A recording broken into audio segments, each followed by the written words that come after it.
ये बरेली की तस्वीर है। बरेली में घर और दुकानें बंद हैं। घर इसलिए बंद हैं, लोगों को डर है पुलिस घर से ना उठा ले, इसलिए ताला लगाकर फरार है। दुकानें भी बंद हैं, तब से दुकानें नहीं खुली हैं, तनावपूर्ण स्थिति है। इसलिए तौकीर के घर भारी संख्या में पुलिस तैनात की गई है। सीधे उसकी तस्वीरें आपको दिखाऊं, ये तौकीर के घर की तस्वीरें आप देख रहे हैं। घर के बाहर भारी संख्या में पुलिस तैनात की गई है। अब तक तौकीर के करीबी तौकीर पर सवाल उठा रहे हैं। सबसे पहले देखिए, नदीम कह रहा है बरेली हिंसा की साजिश तौकीर रजा ने रची। पिछले 1.5 साल से वो अपनी ताकत नहीं दिखा पा रहा था। तौकीर के करीबी नदीम ने पुलिस के सामने खुलासा किया है। भीड़ जुटाकर वो अपनी ताकत का एहसास कराना चाहते थे। 2027 चुनाव को लेकर पश्चिमी यूपी में ताकत दिखाने की मंशा थी। मुसलमानों के बीच पैठ बनाकर उनका रहनुमा बनना चाहता था, लेकिन तौकीर की साजिश उन पर भारी पड़ी। इसके अलावा शहाबुद्दीन बरेलवी कह रहे हैं कि बिना नाम लिए तौकीर पर तंज कसा है।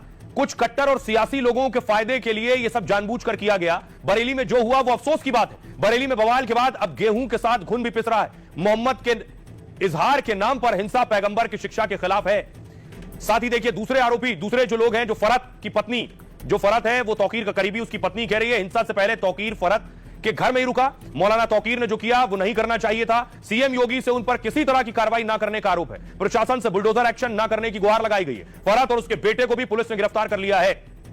अब देखिए, बरेली हिंसा की जो तस्वीरें सामने आई, पुलिस उन तस्वीरों के जरिए तलाश कर रही है आरोपियों को। कुछ और नई तस्वीरें सामने आई है ड्रोन कैमरों से कि उस वक्त मंजर क्या था और हालात क्या था बरेली के अंदर जुमे की नमाज के बाद। दावा किया गया कि पुलिस के साथ यहां धक्का मुक्की शुरू हुई, उसके बाद पुलिस ने लाठीचार्ज किया है और फिर लोग भागे। बहुत सी गिरफ्तारी हुई। गिरफ्तारियों के आधार पर, पूछताछ के आधार पर यह कहा जा रहा है कि बहुत से लोग बाहर से आए थे। हिंसा के दिन जुमे की नमाज की टाइमिंग पहले शिफ्ट की गई। 12:30 से 1 बजे का वक्त रखा गया ताकि भीड़ जमा हो सके। मुस्लिम धर्मगुरु सलमान अजहरी के वीडियो वायरल किए गए।